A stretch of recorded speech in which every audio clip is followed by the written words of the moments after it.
Hello everybody, in today's video we're going to be focusing on how to make the best Grau class setup possible. And what this video is mainly about is not for you just to scroll through the video and copy my class setup, because that might not be the best class setup for you. So we're going to be focusing on today's video is the individual stat breakdown for a lot of the attachments that you should be using. I'm going to walk you through what each of these attachments do in addition to how I actually figure out this information. I'm going to show off the recoil patterns and how we can get the recoil as low as possible. And then I'll go ahead and go over my individual preferences and why I like those individual attachments. And so far in this series, I've already covered the MP5, the M4, and then today's video will be the Grau. I think the next video I'm going to be looking at is probably the MP7, how to make the best MP7 class setup. And if you guys would like to see that video, normally I put a like goal of 1,000 likes on my video, but last time you guys destroyed it, so I'll go ahead and put a 2,000 like goal again on the video and see if you guys decide to crush it again. And a quick reminder, if you're brand new to the channel or you just haven't subscribed because you're part of that 88% that just hasn't subscribed because there's so many new users, make sure you hit the red subscribe button with notifications on so you'll be able to find your way back to my content. The first attachment we're going to talk about is the monolithic suppressor. So the monolithic suppressor pretty much does the same thing for a majority of the weapons when it is on the muzzle, and what it's going to do is give you that sound suppression so you stay off the minimap. Then you get a damage range increase, which ends up equating to about 7.5%, which for most weapons is very negligible. And then you get a penalty of aim down sight speed, and in this case ends up being a 2-frame penalty, which we'll talk about how I figure out that number. And in the previous video, a lot of people came to the comment section saying, what about the muzzle brake? What about the compensator? Those are great for recoil. Yes, they are. And I'm just going to be straightforward about it right there. If you don't want to use the monolithic, go ahead and use one of the other ones for lower recoil, but odds are it's not going to be the best Warzone class setup. So what we'll jump into now is how I actually find out how much slower the weapon is with some of these attachments that actually decrease and increase your aim down sight speed. So on the screen now, you can see my editing software. I pretty much have this loaded up so I can have a split screen. More for demonstration purposes. I wouldn't necessarily do this if I was just kind of tracking this data, but this is more so you can kind of see how it looks side by side. And what you're looking at on this left one right here is that you're seeing the base Grau without any attachments on it. And you're going to get an aim down sight time of 234 milliseconds or approximately 14 frames at 60 FPS. And if we look at the different attachments I've done on this left-hand side, I could pretty much click on any of these ones. It's going to show up their individual ADS time. So you got to do this manually, put them in the software, detect when you start aiming down sight, and then go ahead and see when it's fully aimed down sight, and you just get that data. So it's very tedious, but this is how you got to find it out, because those little stat bars in game are not accurate, and you normally should not trust them. You're going to see they end up moving little by little, and as we get over here closer to where they're at, the Archangel will slow it down and you'll kind of see where it ADS is. So this is pretty much what you got to do manually. And in this particular case, the Archangel barrel will give us 300 millisecond aim down sight time, which is slower by 4 frames or 66 milliseconds compared to the default Grau. But one of the benefits you're going to get with this is increased range, decreased recoil, and clean iron sights. And that's something we're going to look at as well, because each one of the different barrels will give you a different set of iron sights. Obviously, most people go with the Nexus or the Archangel, but I'll go ahead and show you all just for demonstration purposes. And pretty much you have to do this for each individual weapon. If they make nerfs or buffs, you go ahead and look at the numbers, see if they changed anything. So when we look at these individual attachments, I'm telling you 1 or 2 frames. That's pretty much how I figured out that information.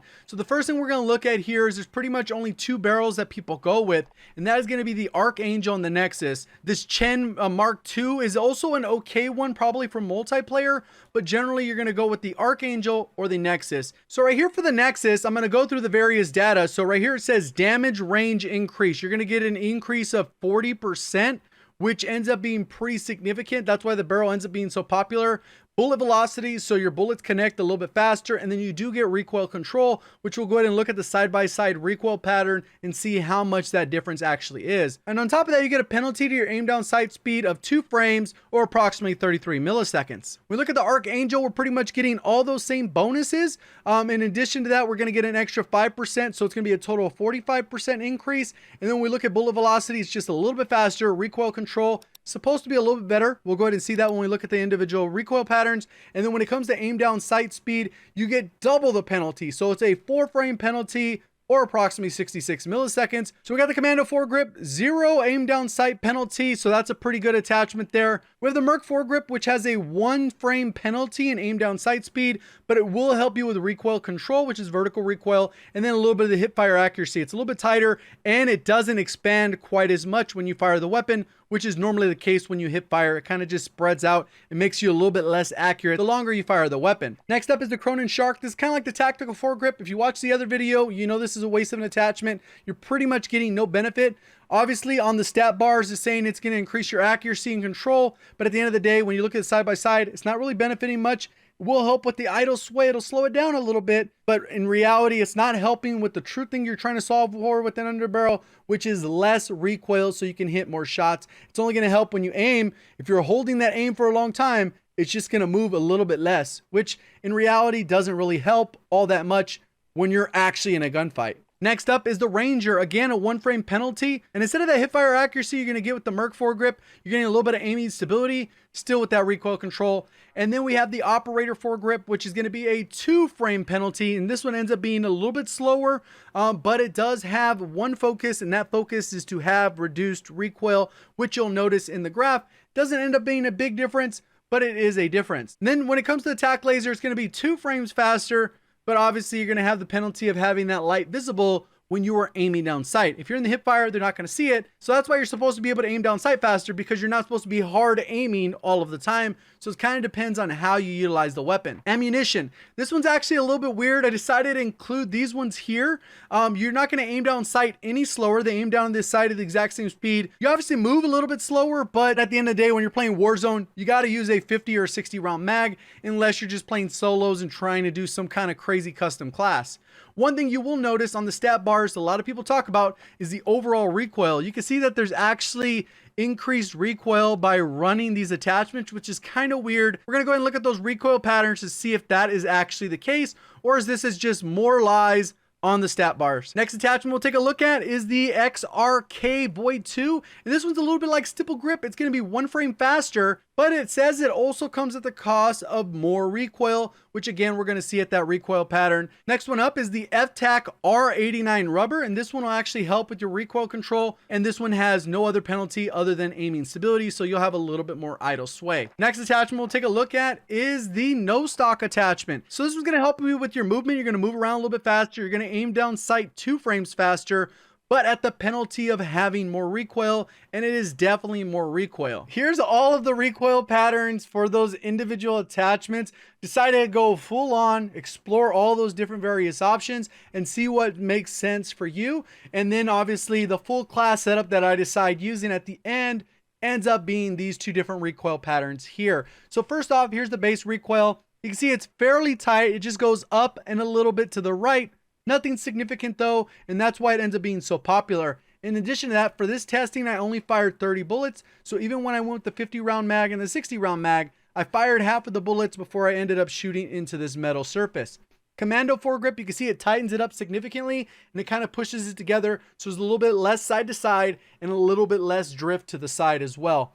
Merc, you can see it kind of tightens it up. It's not nearly as high. You can see there's a little bit of a gap between this surface, and then this one stops closer to this line. Cronin Shark pretty much looks the exact same, because imagine it doesn't do anything. You're wasting an attachment on that. Ranger foregrip, you can see it does tighten it quite a bit. It kind of looks kind of like the Merc, but it does look even tighter. You can see where the curve is right here. There's a couple extra gaps there where this continues to be a little bit tighter. Operator foregrip ends up being pretty tight. This one may have just been kind of a fluke, but you can see between these two, it ends up being a pretty tight spread, but maybe not worth that additional frame penalty compared to the Merc or the Ranger foregrip. That Void 2 grip, that's the one that's going to give you faster aim down sight by 1 frame while increasing your recoil. You can see it doesn't increase it significantly, so it could still be a good option if you want faster aim down sight time, because as you can see, the penalty does not look that extreme. The FTAC rubber, you can see it does help with that recoil control. It kind of tightens it vertically, so it doesn't go nearly as high. No stock ends up actually being the first one that reaches the bricks. It actually shoots above the door, so it is definitely a noticeable difference. And even though it kind of sticks to the same pattern of mainly vertical and a little bit at an angle, these are mostly taken around 20-25 meter distance. So imagine when that's 50, 80, 100 meters, it's going to be significantly harder to hit those shots at range. So a lot of times if you go with the no stock option, even though you're going to get that additional mobility and aim down sight speed, it might not necessarily be worth it because of that difference in recoil, especially at range. So you might want to combine that with the sniper, even though the Grau isn't the best option when it comes to close quarters combat. Nexus alone by itself, you can see it does reduce that recoil a little bit. On the door here, it does come up a little bit shorter. And the Archangel, you can see it's fairly tight as well. And just from this, you can see that the Archangel looks like it's helping horizontally and vertically, which isn't in the description, but it's clear as day. It's visible. It doesn't have any kind of arcing at this particular point. You can see a 50 round mag pretty much looks the same as the base. The 60 round mag, pretty much the same. This one looks like it has maybe even a little bit less, but overall, you can see that they're fairly consistent and they're not really helping or hurting the recoil, even though they're in the stat bars. And then right here, the full class, the best class, at least my preference, is this one. And I recommend you do the same thing. Obviously, if you have a free-to-play version, you might need to jump into Plunder, have a few classes set up, shoot a wall, and see what you get out of it. So right here, when we take a look at the graph, you can see the overall time to kill on the left in milliseconds and the overall distance here on the bottom in meters. When it comes to close quarters, it looks like the M4 is the best. We could put the RAM in there. They're kind of pretty even. And then right here, these are all with the longest barrel. So what you're going to notice is with the M4, this is going to be with the M16 barrel. The Grau is going to be the Archangel, M13, whatever the Tempest marksman barrel I think it is, and the Kilo, whatever barrel that is. And these are the comparison head-to-head, time to kill versus distance. And what you can see right here is that the Grau isn't that great up close. It still holds its own for the most part, but you'd be better off going with the M4. And as we get out into distance, you can see that it kind of still holds its own. Right around the 50 meters is really when it shines because it has so low recoil.